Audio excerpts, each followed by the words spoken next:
Fusion dragon ball universe की एक ऐसी टेक्निक जो दो वॉरियर को मर्ज करके उनके पावर और स्ट्रेंथ को कंबाइन कर देती है। ये वो मोमेंट होता है जिसका फैंस हर बार इंतजार करते हैं, चाहे वो गोकू और वेजिटा का पोटारा फ्यूजन हो एज वेजिटो या फिर डांस फ्यूजन हो एज गोजिटा।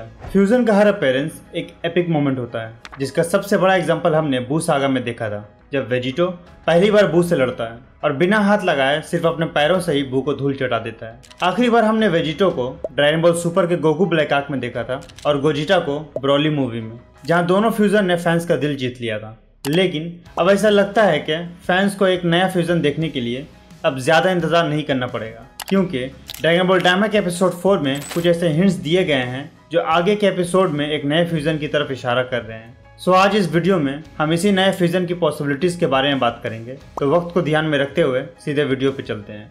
ड्रैगन बॉल डायमा का एपिसोड 3 जहां ग्लोरियो का शिप चोरी हो जाने से एंड हुआ था, वहीं एपिसोड 4 की शुरुआत गोकू, ग्लोरियो और सुप्रीम काय से होती है, जहां वो लोग बाकी का सफर पैदल ही तय कर रहे होते हैं एक न्यू शिप की तलाश में, और ये तलाश उन्हें एक शॉप के पास ले जाती है। शॉप में एंटर करते ही पहले वो लोग कुछ खाते पीते हैं और उसके बाद ग्लोरियो शॉप के ऑनर से एक नई शिप के बारे में पूछना शुरू कर देता है। वहीं दूसरी तरफ गोकू और सुप्रीम काय की नज़र शॉप में रखे कुछ अजीब और गरीब बक्स पे पड़ते हैं, जिसे देखकर वो भी क्यूरियस हो जाता है। शॉप ओनर भी इस बात को नोटिस करता है और गोकू को उन बक्स के बारे में एक एक करके बताने लगती है। लेकिन इन सब में जो सबसे इंटरेस्टिंग बग है वो है जॉइंट बग, जिसे खाने से दो लोग आपस में फ्यूज होकर एक बन जाते हैं और उनकी पावर भी कंबाइन हो जाती है। ये सुनते ही गोकू को फ्यूजन की याद आ जाती है और यहाँ से शुरू होता है सारा कन्फ्यूजन। हमने गोकू को दो अलग अलग टेक्निक से फ्यूज होते हुए देखा है, जिसके रिजल्ट में हमें दो अलग अलग फॉर्म भी दिखे हैं, एक गोजिटा और दूसरा वेजिटो। मतलब अगर टेक्निक अलग हो तो फ्यूजन भी अलग मिलेगा। तो हम ये मान सकते हैं कि गोकू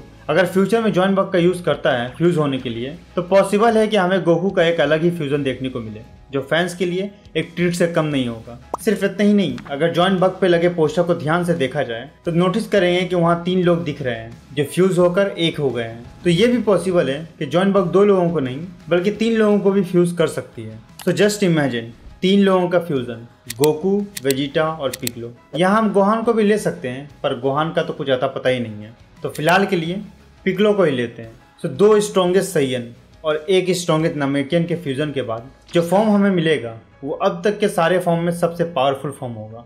और अगर ब्रॉड माइंड से सोचें तो हमें इस फ्यूजन की बेहद ज़रूरत है, क्योंकि किंग गोमा पावर और ब्रेन का एक डेडली कॉम्बिनेशन है, जैसा कि ग्लोरियो ने कहा था, जिसे हराना इतना आसान नहीं होगा। उसे हराने के लिए ताकत के साथ साथ दिमाग की भी जरूरत पड़ेगी, और हमारा गोकू और वेजिटा तो दिमाग से ज़्यादा ताकत का यूज़ करते हैं। वो लोग तो फाइट के बीच में ही स्टोन पेपर सीजर खेलने लगते हैं। इसी वजह से किंग गोमा को हराने के लिए हमें पिगलो के माइंड की भी जरूरत पड़ेगी। और अगर ड्रैगन बॉल डायमा में हमें एक नया फ्यूजन देखने को मिल भी जाए तो इन फ्यूचर इस बात का डर नहीं होगा कि उसे ड्रैगन बॉल सुपर की कंटिन्यूएशन से कैसे जोड़ेंगे, क्योंकि ये फ्यूजन सिर्फ डीमन वर्ल्ड में ही पॉसिबल होगा, क्योंकि वो बग्स सिर्फ डीमन वर्ल्ड में ही पाए जाते हैं। मतलब गोकू के रियल वर्ल्ड में आने के बाद हमें वही फ्यूजन, वही पोटारा और वही डांस टेक्निक देखने को मिलेगा। खैर, फ्यूजन तो हमें देखने को मिलेगा ही, ये बात तो कंफर्म है, लेकिन कौन सा फॉर्म हमें देखने को मिलेगा ये देखने वाली बात होगी, क्योंकि गोकू ने उस शॉप से बहुत सारे बग्स खरीदे हैं, जिनमें से 2 जॉइंट बग और मेडी बग भी है। सो लेट्स होप के फ्यूचर के एपिसोड में हमें एक एपिक बैटल देखने को मिले with some new form and fusion, जिसका फैंस काफी वक्त से इंतजार कर रहे हैं। अपनी अपनी थ्योरीज कमेंट में शेयर करें और बताएं कि आपको क्या लगता है इसके बारे में। तब तक के लिए be happy, be safe, bye.